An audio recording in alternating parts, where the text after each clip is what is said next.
खरीप हंगाम सुरू होण्यापूर्वीच सोलापूर जिल्ह्यात कृषी विभागाने बोगस बियाणे विक्रेत्यांविरोधात धडक मोहीम राबवत मोठा पर्दाफाश केला आहे।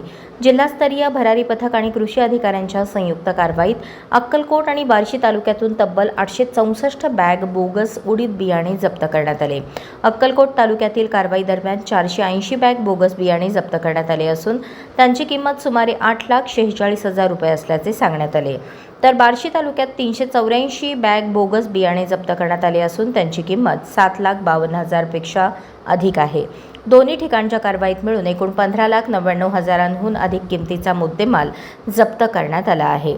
ही बियाणे प्रसिद्ध निर्मल सीड्स कंपनीच्या नावाने तयार करण्यात आली होती, मात्र तपासात ही बियाणे बनावट असल्याचे स्पष्ट झाले। निर्मल सीड्सच्या पॅकिंगची हुबेहूब नक्कल करून शेतकऱ्यांची फसवणूक करण्याचा प्रयत्न होत असल्याची माहिती कृषी विभागाला मिळाल्यानंतर ही कारवाई करण्यात आली।